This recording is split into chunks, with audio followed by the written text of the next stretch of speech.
Stop me if this sounds familiar. Someone hurt you, betrayed your trust, broke your heart, and then they said those two words, I'm sorry. But you knew deep in your bones they did not mean it, so you held onto your anger. You refused to accept their fake apology. You waited for them to really feel it, to truly be sorry, and you're still waiting, still carrying that weight, still replaying that moment, still stuck. Because here's the secret they don't tell you. The fake apology you refuse to accept is the chain you refuse to break.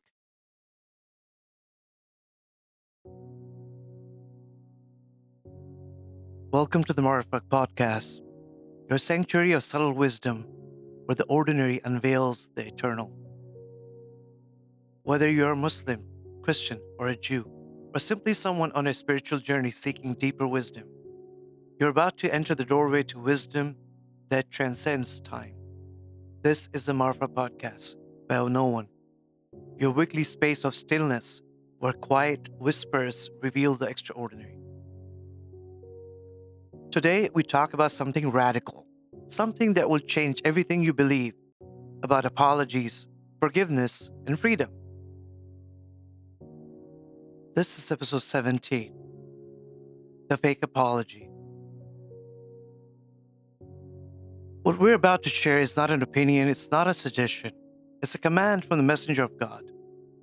And it's going to challenge everything your ego believes about forgiveness. Listen carefully to what he says. من أطاع أخوه متنسلا فليقبل ذلك محقا كان أو مبطلا. When your brother comes to you seeking forgiveness, accept his apology, whether he is truthful or not, in his excuse, meaning whether he is right or wrong. Look how simple the Prophet made this. How easy, how beautiful. He says, whoever comes, brings an apology, accept it. That's it. Whether you believe them or not, whether they're right or wrong, as long as they bring an apology, accept it. And you know what? We humans make life so difficult for ourselves. We complicate everything. We analyze. We calculate. We investigate. But from the Prophet's perspective, life is simple. Someone says, forgive me, accept it. Your spouse says something hurtful and apologizes, accept it. Your child makes a mistake and says, I'm sorry, accept it. Your friend betrays your trust and asks for forgiveness, accept it. Your parents hurt you and they seek pardon, accept it. That's it.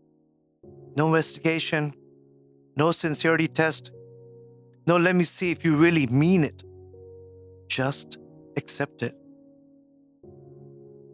But the Prophet just did not stop there because he knew our egos would resist. He knew we would find excuses.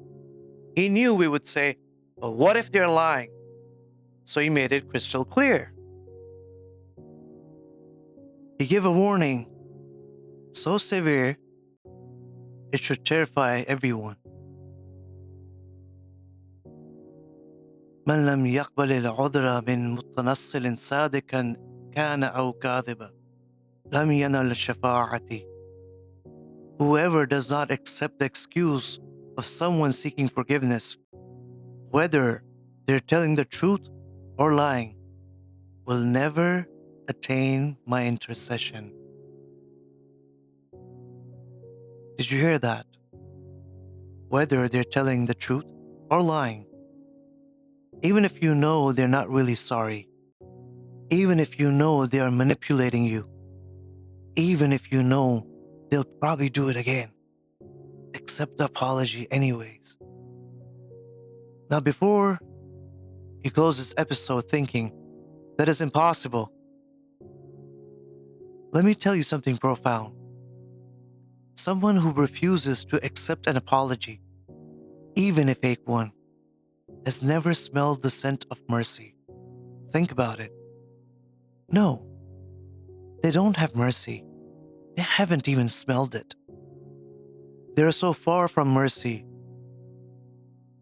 that they don't even know what it smells like. And here's what people miss. Intercession is God's special mercy. When you refuse to accept others' apologies, when you hold grudges, when you calculate whether someone deserves your forgiveness or not, you're demonstrating that you have no mercy within yourself. And listen carefully, one who has no mercy within themselves cannot receive God's mercy. It's not a punishment. It's a divine spiritual law. You cannot receive what you refuse to give. You cannot access mercy that you do not practice. You cannot open a door from the outside when the lock is on the inside. Yes, you cannot open a door from the outside when the lock is on the inside. The Prophet is saying, accepting an apology is not about them. It's about liberating your own soul. It's about freeing yourself from the prison of yourself. When you refuse to accept a fake apology, who suffers? Not them, you. They might walk around unbothered, forget about it in a week, live their lives completely free. But you're still stuck, still replaying it, still poisoning yourself, still waiting for a real apology that might never come. The Prophet is saying, stop making their sincerity a condition for your freedom. Because when you tie your peace to their apology being real, you have given them complete power over you. They control whether you heal. They control whether you move forward. They control whether you are at peace. But when you accept the apology, even if it's fake, you take your power back. You're not saying what you did was okay. You're saying, I refuse to carry this poison anymore. You're not validating their behavior. You are liberating yourself from it. And that's why the Prophet called this a command, not a suggestion. Because unlimited forgiveness is the only path to unlimited peace. Now hold on. Some of y'all might be thinking, wait, didn't Imam Ali get assassinated by Ibn Muljam? Why wasn't he forgiven? Great question. Here's the difference. Ibn Muljam never asked for forgiveness. He didn't say, I'm sorry. He did not express any remorse, real or fake. In fact, he boasted about what he did. He said, I did it, and I'm going to do it again. That's not someone seeking pardon, even insincerely. That's someone celebrating evil.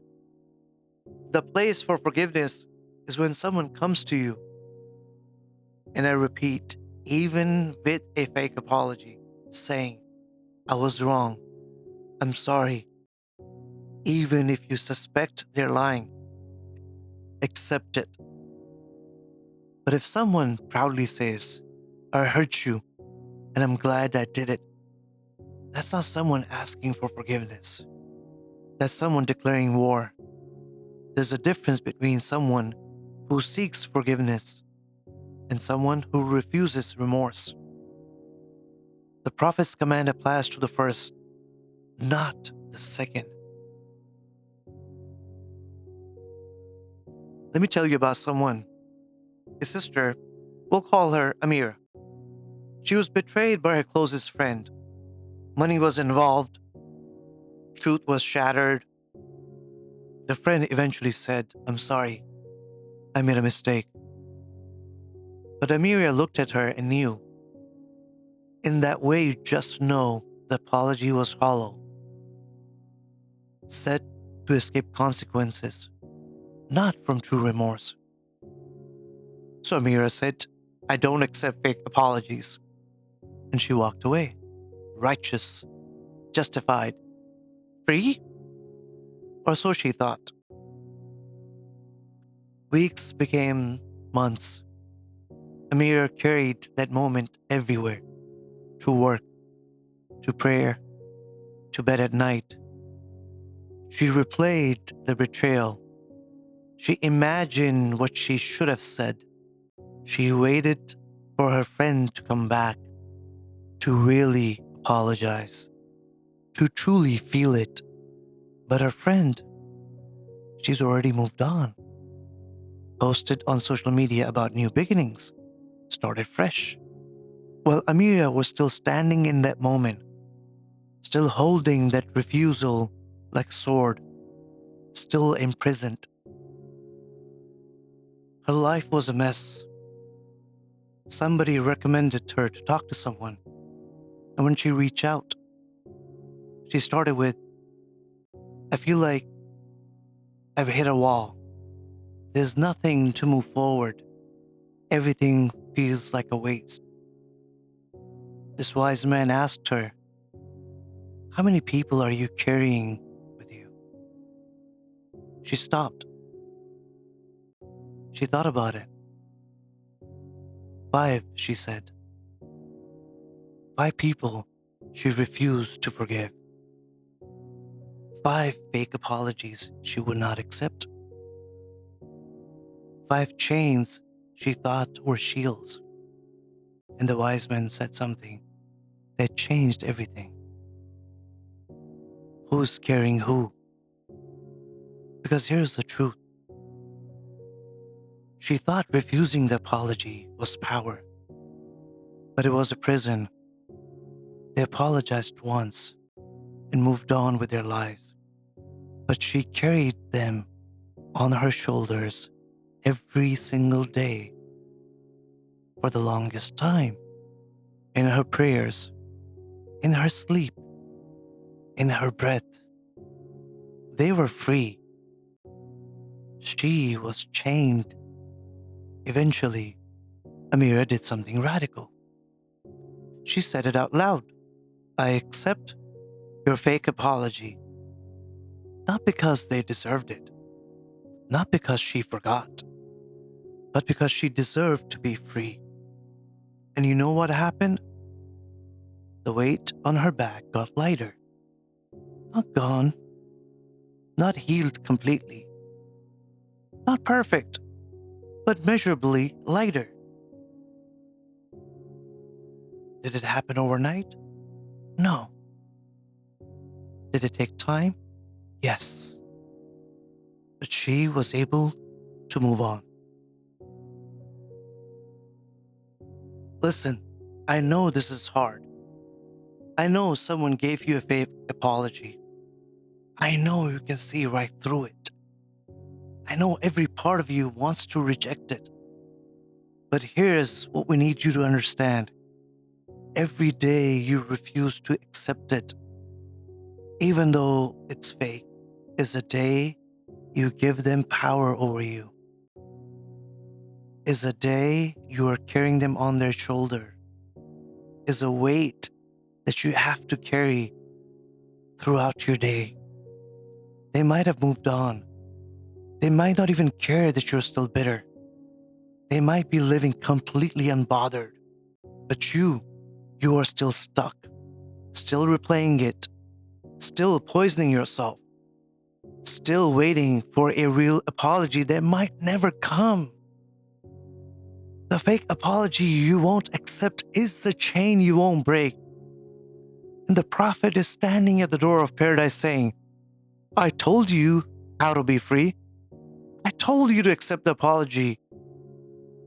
Even if it's fake, I told you to let go, not for them, but for your own self, for your own soul, for your own peace of mind. Because here's the truth. Whoever forgives opens the door of mercy for themselves, not for the other person, but for themselves. So today, right now, think of that person who gave you a fake apology. or that person who hurt you and never apologized at all. And in your heart, not to their face, say, even though your apology was fake, even though you're not really sorry, I choose to accept it anyway. I release you. I forgive you. I let this go, not because you deserve it, because I deserve to be free. You do not have to call them. You do not have to reconcile. You don't even have to trust them again. And the best part is, every time their name is mentioned, that trigger, that cringe will go away. Because why? Because you have freed yourself from this prison. Thank you for listening to the Marefa podcast by no one. If this freed something in you, share it with someone who's still carrying chains they don't need. And remember, accepting a fake apology isn't weakness. It is the highest form of self-love. Stay humble, stay aware, stay free, and remember, without him, we are nothing.